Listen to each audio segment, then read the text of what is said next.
அரசியல் அமைப்புக்குள்ள இருக்கிற 13 அமுல்படுத்திட்டு தமிழ் மக்களை நீங்கள் காரணம் காட்டித்தான் அமுல்படுத்த போறீங்க. இந்த நாட்டில் 9 மாகாணம் இருக்கு. 7 மாகாணம் சிங்களவருக்கு சொந்தமான மாகாணம். 13 அமுலாகினா 7 மாகாணத்தில் இருக்கிற சிங்களவர் தான் பெரும்பான்மை நன்மை அடைவார்கள். சமஷ்டியை விட இன்னொரு தீர்வு இருக்கு. அதுக்குதான் நாங்க போராடினாங்க தமிழீழம். அந்த போராட்டத்தினுடைய மௌனிப்பு தான் நாங்கள் தமிழீழம் என்ற விஷயம் மௌனமா வச்சிருக்கிறதுக்கான காரணம்.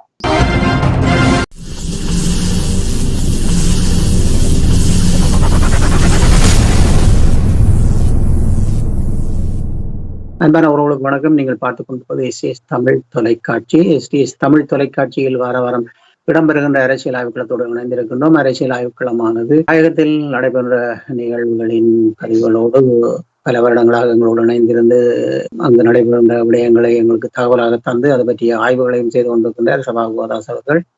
இவர் டெலோ அமைப்பின் யாழ் அமைப்பாளராகவும் அது மட்டும் இல்லாமலுக்கு வடமாகாண சபையின் முன்னாள் உறுப்பினராகவும் வரலாற்று ஆசிரியராகவும் பணிகளை புரிந்து கொண்டு வருகின்றார். அது தவிர பொது விடயங்களில் தன்னால் முடிந்த அளவுக்கு பல விடயங்களை செழிப்பாக செய்து வருகின்ற ஒருவராக இருக்கின்ற திரு சபாகுதாஸ் அவர்களை இணைத்துக் கொண்டு வந்தோம். வணக்கம் சபாகுதாஸ். வணக்கம் தேவராஜன். இந்த சென்ற வாரங்களில் இடம்பெற்ற சில தகவல்களை நீங்கள் தருவது போல வழமையாக தமிழர் தாயக பகுதியில் குறிப்பாக கடந்த சில நாட்களாக எதிர்வரும் ஜனாதிபதி தேர்தலை முன்னிட்டு யாழ்ப்பாணத்திற்கு தென்னிலங்கையிலிருந்து வேட்பாளர்களாக களமிறங்குகின்ற பெரும்பான்மை சிங்கள கட்சிகளினுடைய தலைவர்கள், குறிப்பாக சஜித் பிரேமதாச, அன்றகுமார திசாநாயக்க மற்றும் ரணில் விக்ரமசிங்க போன்றோர் வந்து தமிழ் அரசியல் கட்சிகளுடனான சந்திப்புகளை மேற்கொண்டுள்ளனர். அதில் சஜித் பிரேமதாச அவர்கள் இலங்கை தமிழரசு கட்சியையும் ஈழமக்கள் ஜனநாயக கட்சியையும் ஈழமக்கள் புரட்சிகர விடுதலை முன்னணியையும் சந்தித்திருக்கிறார்கள். அதே போல அன்றகுமார திசாநாயக்காவும் தமிழரசு கட்சியையும் மற்றும் சித்தார்த்தனுடைய சந்திப்பையும் அவர்கள் மேற்கொண்டிருக்கிறார்கள். அதன் பின்னர் அவர்கள் சந்தித்ததன் பிற்பாடான விடயங்கள், குறிப்பாக சஜித் பிரேமதாச அவர்கள் தான் ஜனாதிபதியாக வந்தால் 13வது திருத்தத்தை நாடு முழுவதும் அமல்படுத்துவதாக சொல்லியிருந்த விடயம் தென்னிலங்கையில் ஒரு பூவம்பமாக இன்று மாறி இருக்கிறது. குறிப்பாக விமல் வீரவன்ச தரப்பிலான கட்சியினர் அதற்கு எதிரான கோஷங்களையும், மெர்வின் சில்வா அப்படியொன்று நடைபெற்றால் இரத்த கலரை ஏற்படும் என்ற வகையிலுமான எதிர்ப்புகள் வந்து அங்கு பெரும்பாலும் உருவாகி இருக்கிறது. அதே நேரம் ரணில் விக்ரமசிங்க அவர்கள் பல்வேறு விதங்களில் இந்த ஜனாதிபதி தேர்தல் என்ற வியூகத்தை குழப்புகின்ற வகையில் பல்வேறு விடயங்களை முன்னகர்த்தி கொண்டிருக்கிறார். அதில் குறிப்பாக அரசியலமைப்பில் இருக்கிற பலவீனத்தை வைத்து தேர்தலை இன்னும் ஒரு ஆண்டுகள் தள்ளி போட முடியும் என்ற வகையிலான ஒரு விடயத்தை ஒரு தரப்பின் மூலமாக முன்னகர்த்தி விட்டிருக்கிறார். அதே நேரம் இன்னொரு வகையில் நாடு மீண்டும் ஒரு வரிசை யுகத்துக்கு சென்றுவிடும், தன்னுடைய பொறுப்பிலிருந்து நீங்குமாக இருந்தால் நாடு வரிசை யுகத்துக்கு செல்ல வேண்டிய ஒரு அபாயம் பெறும் என்ற வகையிலும் ஊடகங்களில் கூறியிருக்கிறார். அதே நேரம் இன்னொரு பக்கம் இந்த தேர்தல் முனைப்புடன் இருக்கிற தரப்புகளை குழப்புகின்ற வகையிலும் பல்வேறு செயற்பாடுகளை முன்னகர்த்துகின்றன. குறிப்பாக ரணில் சஜித் தரப்பை ஒன்றிணைக்கின்ற வேலை திட்டத்தை ஒரு தரப்பில் கொடுத்து அவர்கள் பேசுவதான ஒரு தோற்றப்பாட்டை அங்கு ஏற்படுத்தி கொண்டிருக்கிறார்கள். இப்படியான ஒரு நிலவரம் இருந்து கொண்டிருக்கிற போது தற்போது தமிழர் தாயகத்தில் உலகத்தமிழ் பண்பாட்டு இயக்கத்தினுடைய 50வது ஆண்டு விழாவையும் 17வது பன்னாட்டு மாநாடும் யாழ்ப்பாணத்தில் ஆரம்பித்திருக்கிறது.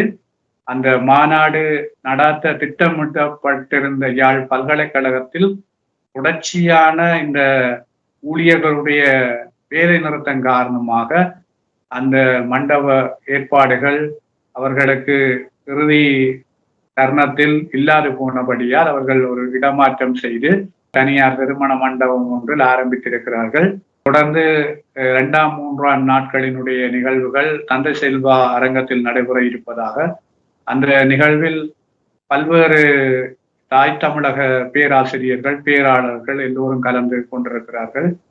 அருமையான ஒரு தமிழர்களுடைய பண்பாடு, கலாச்சாரத்தை பேணுகின்ற வகையிலான அந்த அமைப்பினுடைய செயற்பாடு, அந்த மாநாடு அங்கு நடைபெறுவதை நாங்கள் காண முடியும்.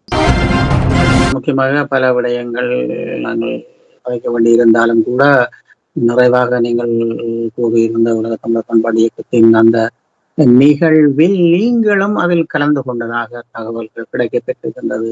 அங்கே அந்த நிகழ்வின் நிலைப்பாடுகளை பற்றி உங்கள் பார்வைக்கு எப்படி இருந்ததாக நீங்கள் கணிப்பிடுகின்றீர்கள்?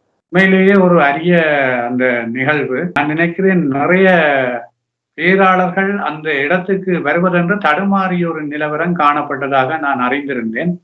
பலர் பல்கலைக்கழக வாசலுக்கு சென்று திரும்பியதாகவும், ஏனென்றால் இன்றைக்கு அந்த நிகழ்வு நடைபெறுகிற அன்று தாயகத்தில், குறிப்பாக யாழ்ப்பாணத்தில் வந்த பத்திரிகை செய்திகள் கூட பல்கலைக்கழகத்தில் நடைபெறும் என்றுதான் அந்த செய்திகள் வந்திருந்தது. துரதிருஷ்டவசமாக அப்படி செய்திகள் வந்திருக்க கூடாது.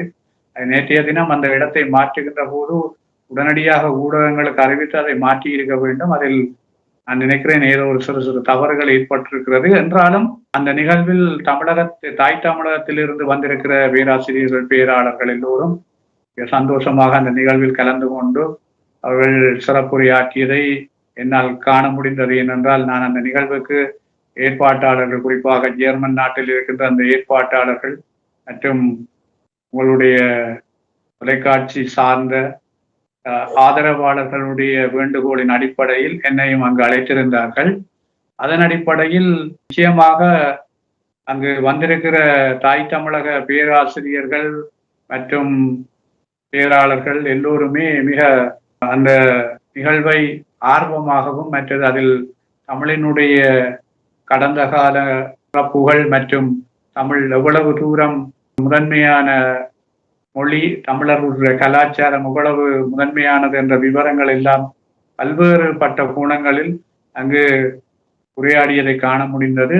நான் நினைக்கிறேன் தொடர்ச்சியாக 3 நாட்கள் நடைபெற இருப்பதால் அடுத்தடுத்த பேராளர் மாநாட்டில் பலர் உரையாற்ற இருக்கிறார்கள், பலர் ஆய்வரங்கங்களில் ஈடுபட இருக்கிறார்கள். நான் நினைக்கிறேன் 2 நூல்களும் வெளியிட இருக்கிறார்கள் என்று. ஆனபடியால் ஒரு சிறப்பான நிகழ்வு. சிறப்பு.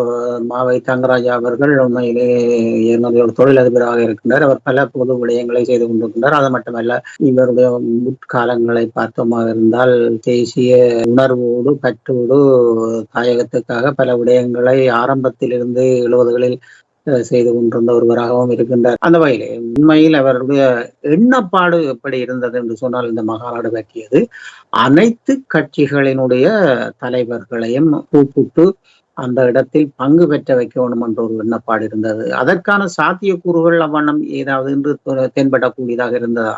குறிப்பாக இலங்கை தமிழரசு கட்சியினுடைய தலைவர் சேனாதிராஜா ஐயா அவர்கள் மட்டும்தான் ஒரு கட்சி சார்பான தலைவராக வந்திருந்தார். ஏனைய கட்சி சார்பான தலைவர்கள் எவர்களும் அங்கு கலந்து கொள்ளவில்லை. நான் நினைக்கிறேன் நாளை மறுதினம் நடைபெறும் நிகழ்வுகளில் அப்படியான முயற்சிகள் இடம்பெறுவதற்கு முயற்சி செய்கிறார்கள் என்றுதான் நான் நினைக்கிறேன். ஆனால் அதை பொறுத்திருந்து பார்க்கவும். நல்லது சிறப்பு. உண்மையிலேயே இது போன்ற இந்த செயற்பாட்டாளர்கள் நிச்சயமாக அப்படியான ஒரு சிந்தனையோடு செயற்படுவது மிக நன்று. அதுவும் தாயக நேசிப்போடு இருக்கின்ற மாவி தங்கராஜா அவர்கள் எங்களுடன் உரையாடும் போது கூறியிருந்தார், நிச்சயமாகவே எல்லாரையும் இணைக்க வேண்டும், எல்லோரும் அந்த உலக தமிழர் பண்பாடு இயக்கத்தோடு அந்த நிகழ்வில் கலந்து கொள்ள வைக்க வேண்டும் என்ற ஒரு ஆர்வத்தில் இருந்தார். அங்கிருக்கின்ற சூழ்நிலைகள் எப்படி நடைபெற்றது என்பது பொறுத்திருந்து பார்ப்போம். கடந்த சில நாட்களுக்கு முன் சுமந்திரன் அவர்கள் அங்கே கூறியிருந்த ஒரு கூற்றானது புறம்பெயர் நாடுகளில் வசிப்பவர்களை கோபம் அடைய வைத்திருக்கின்றது என்பது ஒன்று கூட கூறலாம். என்று சொன்னால், அதாவது பொது வேட்பாளரை நிறுத்துவ பற்றிய ஒரு தகவலில் அப்படி ஒரு நிலவரம் ஏற்பட்டிருந்தால் தாங்கள் அதற்கான எதிர்பிரச்சாரத்தை செய்ய வேண்டும். இவருக்கு இந்த அங்கீகாரத்தை கொடுத்தவர்கள் யார்? மக்களா, புறம்பெயர் வாழ் தமிழர்களா, அல்லது இந்த கூட்டு கட்சிகளின் இணைப்பா? யார் இவருக்கு இப்படியான ஒரு அதிகாரத்தை கொடுத்ததாக அங்கே கணிப்பிடக்கூடியதாக? சுமந்திரனை பொறுத்தவரையில் இது மாத்திரமல்ல, கடந்த காலத்திலேயே இப்படியான ஒரு பிழையான காரியங்களைத்தான் அவர் தொடர்ந்து முன்னெடுத்து கொண்டிருந்ததன் விளைவுதான் தேர்தல்களில் தமிழ் தேசிய கூட்டமைப்பாக இருந்த போது பலவீனப்பட்டு தமிழ் தேசிய கூட்டமைப்பு செல்வதற்கு காரணமாக இருந்தது. ஆனால் கடந்த உள்ளூராட்சி மன்ற தேர்தலுடன் துரதிருஷ்டவசமாக அவர்கள் கூட்டமைப்பிலிருந்து வெளியேறி சென்றதன் பிற்பாடு அவர் தொடர்ந்து கட்சியை இலங்கை தமிழரசு கட்சியை பலவீனப்படுத்துகின்ற வகையில் பல்வேறு செயற்பாடுகளை முன்னெடுத்து இன்று அந்த கட்சி நீதிமன்றம் செல்வதற்கும் அவர்தான் காரணமாக இருந்திருக்கிறார். ஆனால் இதில் நான் நினைக்கிறேன் இலங்கை தமிழரசு கட்சியினுடைய தவறுதான் அவருடைய செயற்பாட்டின் தவறுக்கு அடிப்படை காரணமாக இருக்கிறது. ஏனென்றால் கட்சி என்ற வகையில் அவர் ஒரு கட்சி என்ற வகையில் அவரும் ஒரு உறுப்பினர். அப்படி ஒரு தனி உறுப்பினர் தன்னிச்சையாக முடிவுகளை அறிவிப்பதும் செயற்பாடுகளை மேற்கொள்வதும் அது கட்சி கட்டமைப்பை மீறியதாகத்தான் இருக்க வேண்டும். ஆனால் அந்த கட்சி அதற்கான சரியான நடவடிக்கை இன்னும் மேற்கொள்ளவில்லை. அந்த மேற்கொள்ளதன் காரணமாக அது ஒட்டுமொத்த இன ரீதியான ஒரு பாதிப்பை கொடுத்து கொண்டிருக்கு. நான் நினைக்கிறேன் பொது வேட்பாளர் என்ற விடயத்துக்கு எதிராக போராடுவேன் என்று சுமந்திரன் சொன்னது என்னை பொறுத்தவரையில் அது ஆச்சரியமான விஷயமாக நான் பார்க்கவில்லை. அது சுமந்திரன் அதற்கு எதிராக செயற்படுவார் என்பது எங்களுக்கு இயலவே தெரியும். அவர் எதிராகத்தான் செயற்படுவார். ஏனென்றால் அவர் சிங்கள மக்கள் மத்தியில் போய் சொல்லியிருக்கார், நாங்கள் சமஷ்டியை கைவிட்டு விட்டோம், தனி நாட்டை கைவிட்டு விட்டோம் என்று கடந்த காலத்தில் சொன்னவர். அதே நேரம் கடந்த காலத்தில் சர்வதேச விசாரணை முடிந்து விட்டது என்று சொன்னவர். அதைவிட கடந்த காலத்தில் தமிழீழ விடுதலை புலிகளை சர்வதேச நீதிமன்றத்தில் விசாரிக்க வேண்டும் என்று மனித உரிமை பேரவைக்கு கடிதம் எழுதினவர்கள் திரு சம்பந்தனும் சுமந்திரன். அதைவிட தமிழீழ விடுதலை புலிகள் செய்த குற்றங்களையும் விசாரிக்க வேண்டும் என்ற கோணத்தில் பல்வேறு அரங்குகளில் உரையாற்றி கொண்டு தெரிந்தது. அது மாத்திரமல்ல, யாழ்ப்பாணத்தில் முஸ்லிம்களினுடைய வெளியேற்றம் ஒரு இன சுத்திகரிப்பு என்று சொல்லி அப்பட்டமாக குறிப்பிட்டவர். இப்படி பல்வேறு விடயங்களில் அவர் எங்களுக்கு எதிராக, தமிழ் மக்களுக்கு எதிராக முக்கியமான ராஜேந்திர ரீதியான விடயங்களில் அவர் செயற்பட்டார். ஆகவே இது என்னை பொறுத்தவரையில் இலங்கை தமிழரசு கட்சி இந்த விவகாரத்தில் என்னை பொறுத்தவரையில் இலங்கை தமிழரசு கட்சியினுடைய தலைவர் யார் என்ற கேள்விதான் இப்பொழுது எல்லார் மக்கள் மத்தியிலும் இருக்கிறது. காரணம், தலைவர் என்ற பெயர், அதாவது பதவிக்குரியவர் அமைதியாக இருக்கிற போது இந்த நபர், அதாவது பாராளுமன்ற உறுப்பினர் சுமந்திரன் அவர்களினுடைய உரைகள், அவருடைய பதில்கள் எல்லாம் மக்களுக்கு மிக ஒரு என்னென்று சொல்வது, ஒரு அருவருப்பாகத்தான் இருக்கிறது. இது என்ன முறையில இது கட்சி என்ற ஒரு கட்டமைப்புக்குள்ள இது இயங்குகிறதா அல்லது எந்த வகையில் இது பார்க்கப்படுகிறது என்ற கோணங்கள் இருக்கிறது. ஆகவே என்னை பொறுத்தவரையில் திரு சுமந்திரன் அவர்கள் இன்னொரு நிகழ்ச்சி நிரலில் இயங்குகிறார். அதுதான் உண்மையான நிலைப்பாடு. அவரை பொறுத்தவரையில் அவர் அதாவது தென்னிலங்கையில் இருக்கிற ஒரு பிரதான சக்தியை வெல்ல வைப்பதற்கான செயல் திட்டங்களைத்தான் மறைமுகமாக செய்து கொண்டிருக்கிறார். அவர் மக்களை ஏமாற்றுகின்ற வகையில் பாராளுமன்றத்தில் ரணில் விக்ரமசிங்காவை விமர்சிப்பார், பேசுவார். அதே நேரம் வெளியில் வந்து ரணில் விக்ரமசிங்காவுக்கு சாதகமான சூழலை ஏற்படுத்துவதற்கு ஏனைய தரப்புகளை பலவீனப்படுத்துவார். இப்ப யாழ்ப்பாணத்தில் சஜித் பிரேமதாசாவுடனான சந்திப்பும் அன்றகுமாரவுடனான சந்திப்பும் அப்படி ஒரு வகையில் தான் இங்கு பார்க்கப்படும். இவர்களை, இந்த தரப்புகளை பலவீனப்படுத்தி ரணில் விக்ரமசிங்கா தரப்பை அவர் வலுவூட்ட செய்கிறார், தென்னிலங்கையில் வலுவூட்ட செய்கிறார் என்பதுதான் இங்கு பேசப்படுகிற பிரதானமான விடயமாக இருக்கிறது. உண்மையில் இவர்கள் இந்த நேரத்தில் சஜித் பிரேமதாசா அவர்களை அழைத்து 13வது திருத்தத்தை முழுமையாக அமுல்படுத்துவேன் என்று அவர்களுடைய வாயால் சொல்ல வைத்ததன் ஊடாக தென்னிலங்கையில் சஜித் பிரேமதாசாவுக்கு எதிரான ஒரு அலை ஒன்று அங்கு இப்பொழுது மேற்கிளம்பி இருக்கிறது. இந்த நாட்டை பிரிக்கப் போகிறார்கள் என்ற வகையில் உண்மையிலேயே 13ஆம் திருத்தம் மூலமாக இந்த நாட்டை பிரிக்க முடியாது. ஏனென்றால் அது ஒற்றையாட்சிக்குள் இருக்கிற ஒரு அரசியல் திருத்தமே தவிர அது இந்த நாட்டை பிரிப்பதற்கான அரசியல் திருத்தம் இல்லை. ஆகவே இப்படியான ஒரு பொய்யான தோற்றப்பாடுகளை அங்கு தென்னிலங்கையில் உருவாக்கி ஒரு இனவாத பூதத்தை மேலெழும்ப செய்து அதன் மூலமாக ஒரு அரசியல் லாபத்தை தேட நினைக்கிற ராஜபக்ச குடும்பத்திற்கு இது ஒரு ஒத்துழைப்பு கொடுப்பதாகத்தான் இந்த செயற்பாடுகள் பார்க்கப்படுகிறது. ஆகவே இது நான் நினைக்கிறேன் ஒரு டீல் அரசியலாகத்தான் இங்கு நடைபெற்றுக் கொண்டிருக்கு. இப்படி பார்க்கின்ற போது இப்பொழுது தமிழ் மக்களின் நிலைப்பாடும் தமிழ் மக்களின் சிந்தனையும் வேறுபட்டிருக்கின்ற இந்த காலப்பதியில் தமிழரசு கட்சியின் தலைமை பீடம் கொடுக்கின்ற சுதந்திரத்தால் இவருடைய இந்த ஆளுமையான தனித்துவம் தமிழ் மக்களின் ஆற்றல்களையும் தமிழ் மக்களின் சிந்தனைகளையும் வேறு திசைக்கு திருப்பும் அல்லவா? நீங்கள் இப்படியான ஒரு விடயத்தை கேட்கின்ற சம நேரத்தில தமிழரசு கட்சியினுடைய தலைவர் அவை சேனாதிராஜா ஐயா அவர்கள், நான் நினைக்கிறேன் வெள்ளிக்கிழமை 14ஆம் தேதி ஒரு ஊடகத்தில் ஒரு அறிக்கை வந்திருக்கிறது, பொது வேட்பாளர் தொடர்பில் தாங்கள் இன்னும் ஒரு முடிவும் எடுக்கவில்லை. ஆகவே அவர் அவ்வாறு சொல்லுகிற போது பொது வேட்பாளரை நாங்கள் ஆதரிக்க மாட்டோம் என்று சுமந்திரன் கருத்து வைக்கின்ற போது இது ஒரு கட்சிக்குள் 2 கருத்துக்கள் இருக்கின்ற ஒரு நிலைப்பாட்டை தொடர்ந்தும் கூறிக்கொண்டிருக்கிறது. இதில் சுமந்திரன் கூறுவது யாருடைய கருத்து, மாவை சேனாதிராஜா ஐயா கூறுவது யாருடைய கருத்து, இது ஒரு முரண்பாடான ஒரு விஷயமாகத்தான் இங்கு பார்க்கப்படுது. ஆகவே இது மக்கள் மத்தியில் ஒரு குழப்பம் மாத்திரமல்ல, மக்கள் இவர்களை பற்றி கடந்த இந்த இவர்களுடைய மாநாடு தொடர்பான கட்சி தலைமை தெரிவு தொடர்பான விஷயங்களில் இவர்கள் அந்த தெரிவின் பிறகு நீதிமன்றத்துக்கு கட்சியை கொண்டு விட்டது தொடர்பான விடயங்களில் மக்கள் இவர்களை இப்பொழுது நான் நினைக்கிறேன் பெரிதாக கணக்கெடுப்பதாக இல்லை. அது மக்கள் ஒரு நையாண்டியாக இவர்களுடைய செய்திகளை பார்த்து விட்டு கடந்து செல்வதாகத்தான் இருக்கிறது. ஏனென்றால் அப்படியொரு நிலைமைக்கு அந்த கட்சியை கொண்டே அவர்கள் தள்ளிவிட்டார். மக்கள் எள்ளி நகை ஆடுகிற அளவுக்கு அவர்களுடைய செயல்பாடுகள் அமைந்து விட்டது. பொது வேட்பாளர் என்கிற விடயம் அதாவது எல்லா தரப்புகளுடனும் பேசி ஒரு முடிவாக எடுக்க வேண்டிய விடயத்தை அந்த தரப்புகளுடன் இருந்து பேச முடியாமல் வெறுமனே வெளியில் நின்று கோமாளித்தனமாக குரல் எழுப்புவதும் கூட்டங்கள் கூடி அதற்கு எதிரான குரலை கொடுப்பதும் உண்மையிலேயே ஒரு முட்டாள்தனமான விடயம். ஒரு அரசியல் இனத்தினுடைய அரசியலை முன்னெடுக்கிற ஒரு பிரதிநிதித்துவத்தை கொண்ட கட்சியாக இருந்தால் மிக நிதானமாக சிந்திக்க வேணும். எல்லா தரப்புகளுடனும் பேசி அதற்கு ஆரோக்கியமான ஒரு முடிவை கொடுக்க வேண்டும். இதனை விட்டு நாங்கள் எதையும் கதைக்க முடியும், எதையும் நாங்கள் சொல்லுவோம் என்ற வகையில் தங்களுடைய நிலைப்பாட்டை எடுத்திருப்பது என்னை பொறுத்தவரையில் இவர்கள் ஒருபோதும் இனத்தினுடைய விடுதலைக்கோ அல்லது இன ரீதியான உணர்வுகளையோ புரிந்து கொள்ளாதவர்களாகவும் அதன்படி நடந்து கொள்ளாதவர்களாகவும் தான் எதிர்காலத்தில் இனி இருக்க போகிறார்.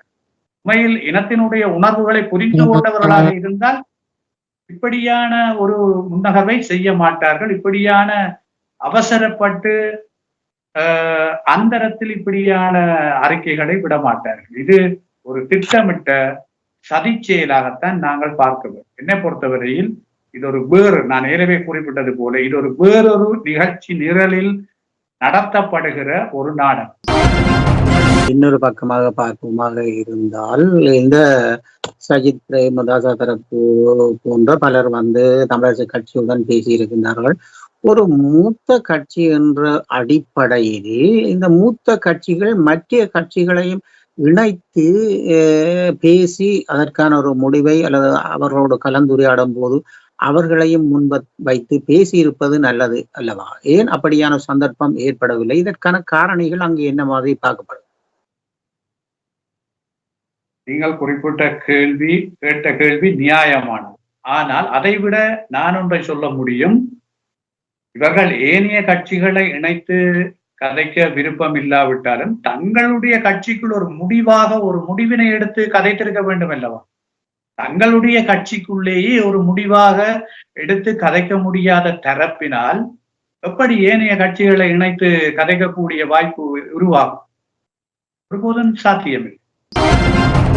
கொழும்பு அரசியல் பக்கத்தை பார்ப்போமாக இருந்தால் மிக பரபரப்பாக நீங்கள் முன்பு கூறியது போல ரணில் பல பக்கமாக ரணிலோடு இருப்பவர்கள் நிச்சயமாக ரணில் தனித்துவமாக கேட்பார், அதற்கு நாங்கள் அவரை கேட்க வைப்போம் என்றெல்லாம் பலருடைய அறிக்கை பல விதமாக வருகின்றது. நீங்கள் கூறியது போல இது ஒரு குழப்பகரமான நிலைப்பாட்டை மக்களுக்கு கொண்டே சேர்ப்பதாக இருக்கின்றது போல் தெரிகின்றது. அதன் நிலைபரங்கள் மேலதிகமாக எப்படி இருக்கின்றது?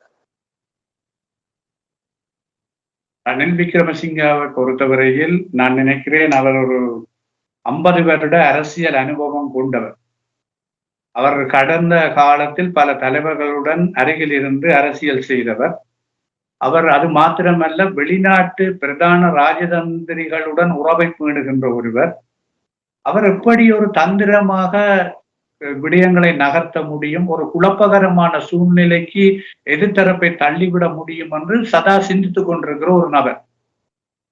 அதாவது அவரை பொறுத்தவரையில் தேர்தல் என்பது மிக ஒரு இக்கட்டான சூழ்நிலையில் இருக்கும் என்பது அவருக்கு தெரியும். ஏனென்றால் அவரிடம்தான் அரச யந்திரமே இப்பொழுது கையில் இருக்கிறது.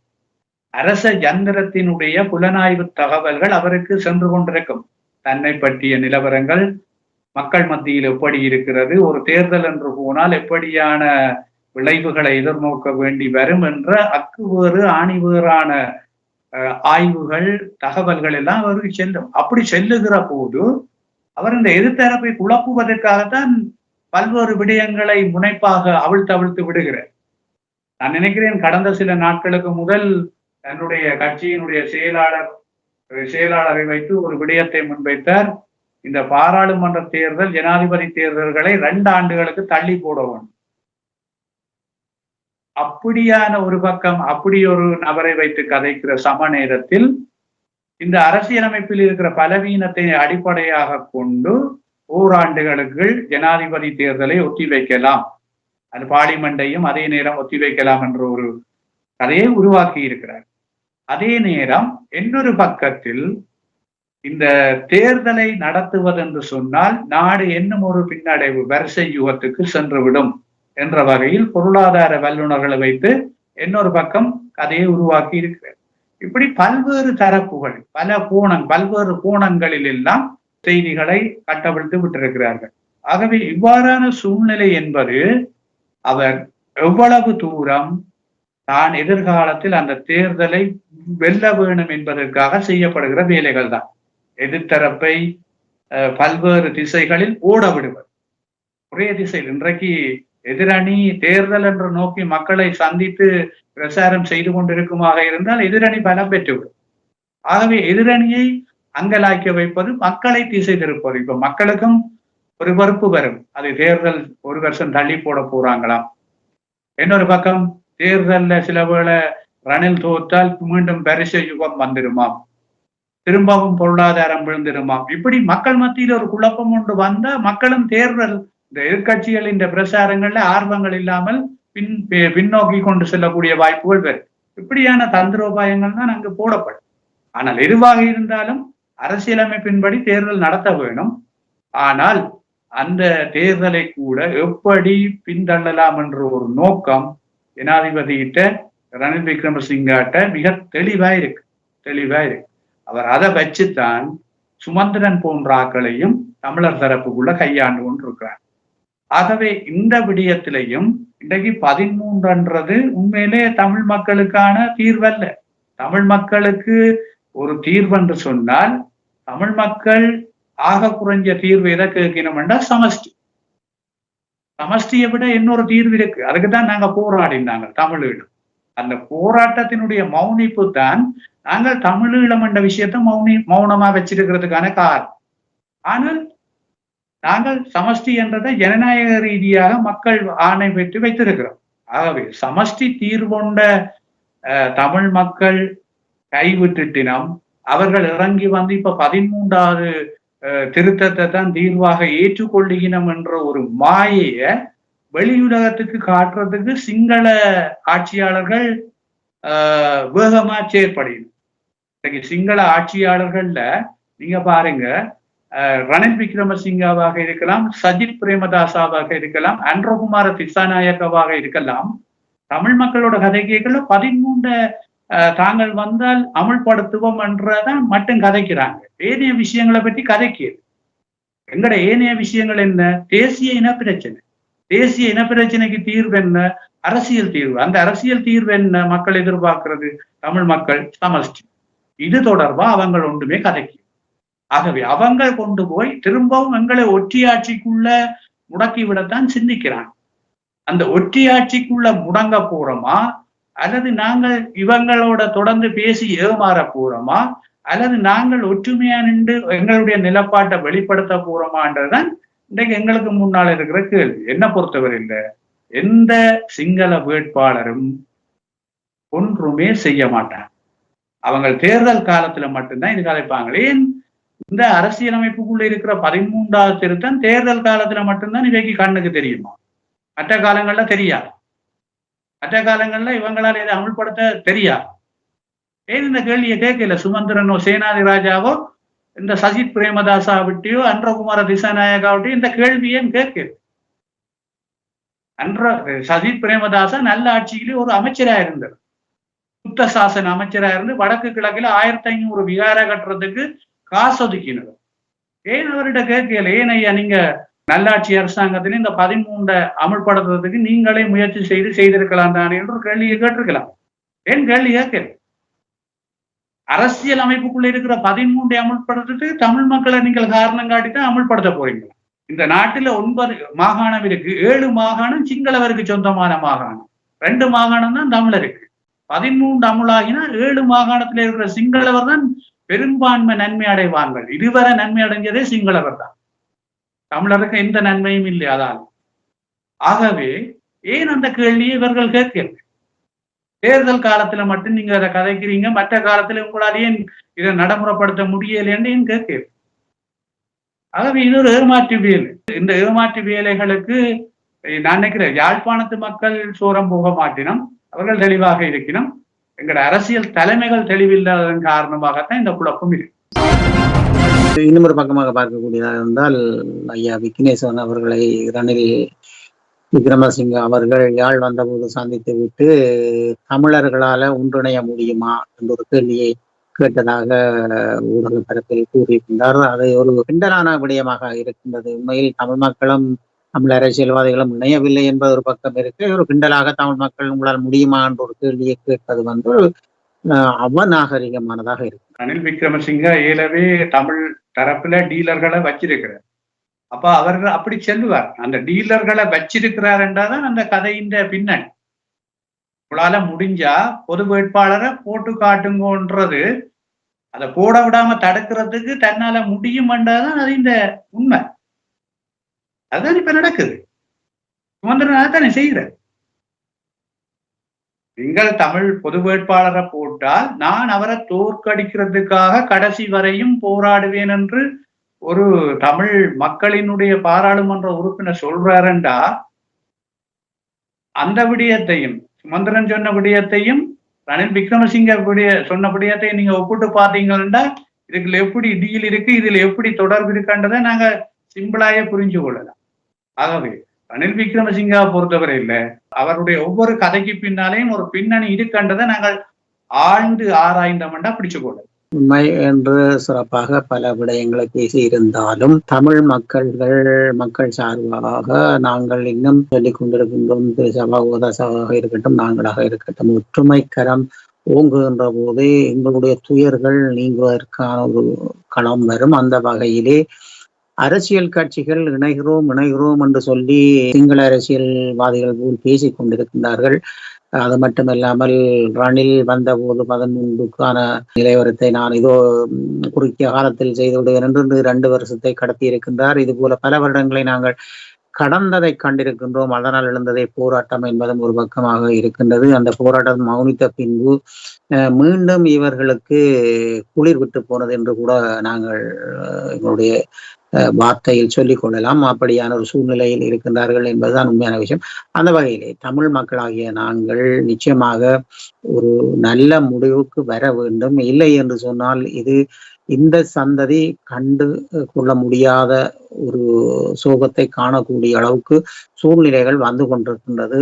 ஒற்றுமை பலம் அரசியல்வாதிகள் ஒற்றுமையாக முன்வர வேண்டும். அரசியல் கட்சிகள் அனைத்தும் தமிழ் கட்சிகள் ஒற்றுமையாக வர வேண்டும் என்று நாங்கள் பல அரசியல் ஆய்வுகளத்தில் கூறி வருகின்றோம். அந்த வகையிலே இன்றும் அதை கூறிக்கொண்டு இன்றைய அரசியல் ஆய்வுகளத்தில் எங்களோடு சிறப்பாக இணைந்திருந்து தகவலை தாயத்திலிருந்து தந்த திரு சபா கோதாஸ் அவர்களுக்கு நன்றிகளை கூறிக்கொண்டு மீண்டும் ஒரு அரசியல் ஆய்வுகளத்தை சந்திப்போம். நன்றி திரு சபா கோதாஸ் அவர்கள்.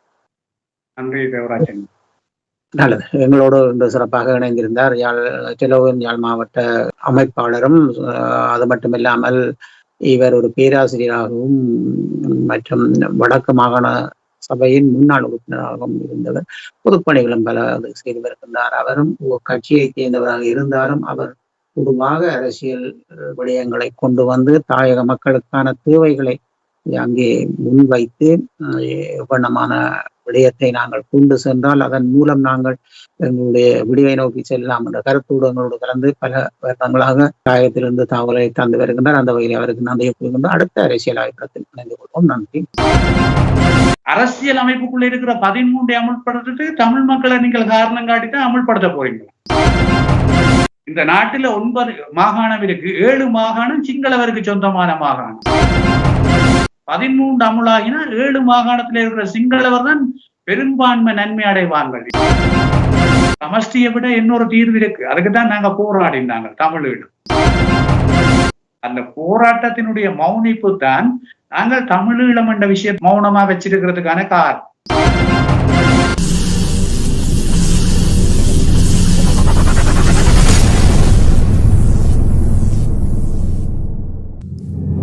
அரசியல் ஆய்வுக்களம். உண்மையோடு தமிழர்களின் உரிமை காக்க உரசிவிடும் தீக்குச்சி என தன்னை நிலைநிறுத்தி தமிழரின் அரசியல் பேசும் களமாக உங்களை தேடி வருகிறது அரசியல் ஆய்வுக்களம். அரசியல் ஆய்வுக்களம்.